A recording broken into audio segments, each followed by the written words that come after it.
In this video, I'm going to show you how to replace your rear brakes, pads, and rotors. This will apply to the 2008 to 2010 Ford F-250. Let's get started. Let's remove the wheel. If you have one of these covers that covers up your lug nuts, take a pry bar or screwdriver. They make a little slot here that you can use to pry it off. Remove it. Now use a 21mm socket and remove all 8 of your lug nuts. And take the wheel off. Now from the back side, take off the 2 16mm bolts that hold the caliper onto the bracket. Leave this one in a couple threads so that I can hold the caliper as I take off the bottom one. At this point, what I recommend is using a pry bar going right in the slot here in the middle of the rotor. Pry the caliper in. This will actually compress the pistons, and it will allow us to not only take the caliper off easier, but if you can compress it all the way, then you don't have to do this later when it's off before you install the new brake pads. So there you have it. Now, because this has a very short brake hose here, what I'm going to do is actually just go over here, hang it right behind the shock. You don't want to put any tension on this because it can damage it internally. This is nice and secure here, so let's move along to removing the brake pads. So at this point, what you can do is either take them out by hand if you can. Sometimes they are stuck in here and you'll need a pry bar. Mine are not, which is a good thing. Well, not so much on this one. But once you remove them, we can take a 21mm socket and remove the 2 bolts that hold the caliper onto the rear axle. Leave this one in a few threads, take the top one off, take them off completely, and remove the bracket. And we'll go ahead and clean it. And now you can remove your rotor. Mine isn't stuck on here. If yours is, it could be 2 things. One, it could be stuck on the hub of the axle here. In that case, you'd want to hammer it till it comes off. The second possibility could even be both at the same time. Could be the e-brake shoes are too far out, they are over adjusted, and they are basically keeping this rotor stuck on here until you de-adjust them, which I will show you how to do in a second. What's actually happening for me is one of the retainers for the shoes is broken. The shoe is actually pulling away from the backing plate and it's jamming itself into the rotor. So, okay, take this off. And to get to the adjuster, you would pop off that little rubber boot there. And from the back side, you will be able to see this adjuster right here.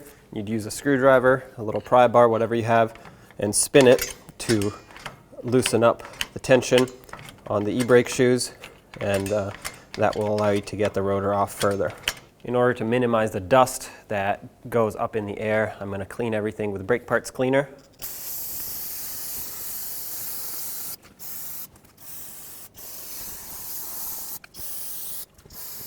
Next, I'd like to take a wire brush to the hub, just clean up the surface a little bit. It is dirty, but it's not rusted, rotted, corroded, or in really bad condition. So a wire brush should do the trick. If you have to sand it down, go for it. Just be very careful. You don't want to remove material and make it uneven. You want to use a very soft sanding disc or whatever you might have to clean it. But you do want a nice even surface so that the rotor can sit nice and flush on it without causing any sort of brake vibrations or other issues. Try to focus also around this inner ring here where the rotor sits. A lot of times that's where it'll seize up, build up rust, and make things not sit correctly. Degrease it.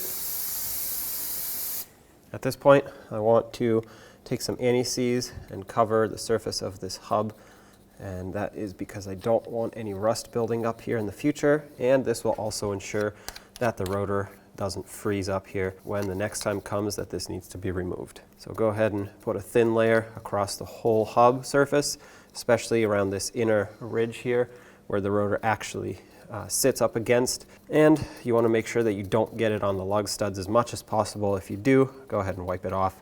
Go ahead and coat this whole surface, and then we'll install the rotor. Take the rotor, and I like to put it on backwards first so that it stays in place here while I wipe down the surface. There is coating on this so it doesn't corrode and rust while it's sitting on the shelf. So go ahead and spray it with some brake parts cleaner and then just wipe it down with a rag. What you see here is just some scratches, but it should get degreased nicely, and then obviously don't forget about the surface where your parking brake shoes ride. That way they have a nice grippy surface to hook onto. And then we'll flip it around, do the same to the front. Go ahead and install your rotor.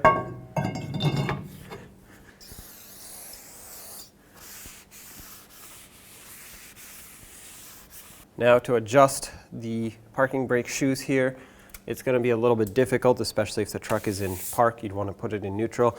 You want to give this a spin. Now I can hear minimal friction here, so I'm actually just going to leave them like this because they are perfect. The little amount of wiggle that I have gives me some friction noises. Listen closely. What you can hear there is the e-brake shoes kind of just barely touching the hat of the rotor here, and that's what you want. You don't want any drag on them. I can spin this easily, and you don't want them to not touch at all. You want them to be very close, which these are. Now if you did need to adjust them, you could do it in two ways, either from the backside where that little rubber plug is, or if you have a lot to adjust, it might just be more efficient to take the rotor back off, move the star adjuster at the bottom, put the rotor on, and recheck. Again, mine are good, so I'm just going to leave them as is. And now with our bracket on the workbench, we can clean it up and prepare it for installation. Right here you can see I have one of these anti-rattle clips that is stuck, so remove that, discard it, you get a new one with your new pads, and I have some rust buildup here that I'm going to try and get off with a wire brush. If that doesn't work out, I'm going to have to sand it down with a sanding disc very gently. You don't want to remove a lot of material here. You just want to get rid of the rust, all the raised areas, and make this a nice and smooth surface for the pads to slide back and forth on. So it looks like a wire brush is working for me. Again, like I said, if it doesn't work for you, you want to sand it down a little bit to get it nice and flat. It doesn't have to look brand new, but it does have to be free of any debris. I would say that's good. Do the same to the other side. Now you want to take a thin layer of grease, grease this area up so that it doesn't continue to rust, and this will also help the pads slide a lot smoother, a lot easier. Very thin layer, you don't want it to end up on the rotor as the pads slide in and out. The next thing I want to work on is re-lubricating these sliders, and it looks like mine are still covered with plenty of grease, which is a good thing.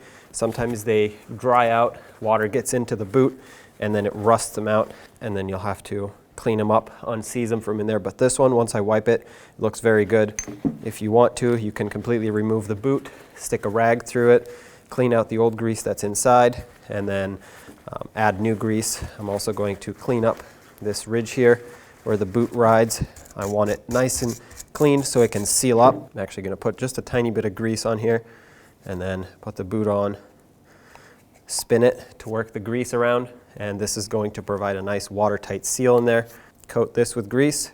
Now don't put too much on the slider pin because it will actually just get wiped off as you try to slide it in. Just coat it in a thin layer of grease, and then what I like to do is take some extra grease and pack it into the boot here. Now obviously don't fill the boot with it, but a little bit of extra grease in here will act as a reserve of grease for the slider pin. Try to work it into these slots here so that it stays to the side, out of the way of the slider, but is there when it's needed. Slide the slider in all the way. You'll notice that there's some extra air in here. Squeeze the slider in and press on the boot. That will remove any excess air. And as you can see, there's grease right here in this ridge. This will help the boot seal up on the slider side, not just on the caliper bracket side. At this point, I'd want to do the same to the other slider pin, and then we can get ready to install this caliper. As you can see, this one is also nice and lubricated still, so that's perfect. Just wipe it down, put some fresh grease on there, and we'll move along. Let's get the caliper bracket back on now. Snug these up and then torque them to 203 foot-pounds.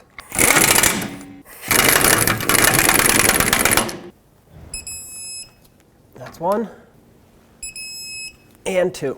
Now let's put the pads on, and you'll see that the pads have no retainers at all on them. And when you look at the retainers, you'll see that they have one hook going to one side. The other side does not have that. You want to make sure that the hook is on the outside of the pad. So if you put it backwards, they will not fit correctly in the bracket. This is what you want it to look like. You want the hook on the outside of the pad. Put them both on. They should slide on easily, just like that. Once they're locked in, you can take your pads and slide them into the bracket.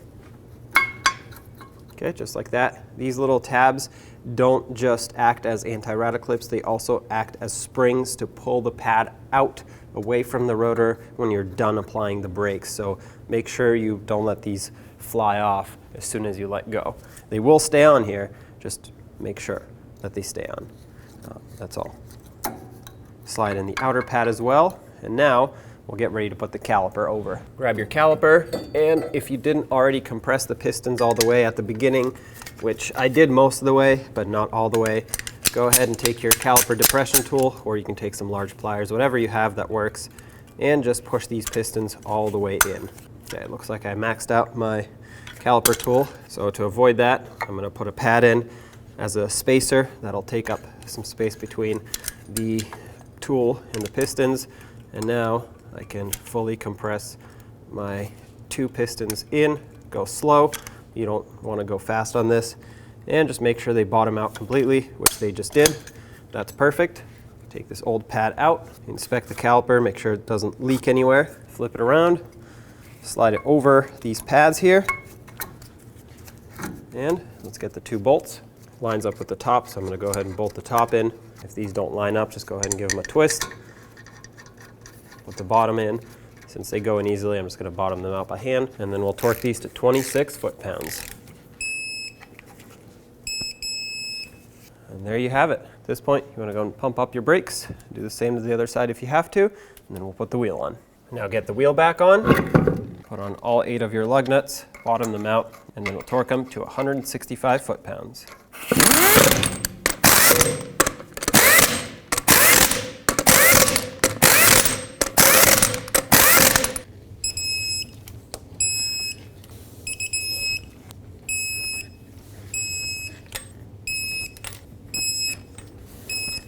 And if you have your lug nut cover, don't forget about that. When only the best will do, demand TRQ. The only company that lets you view before you do. TRQ is committed to offering the highest quality aftermarket auto parts that are engineered for peace of mind. Thanks for using and viewing with TRQ.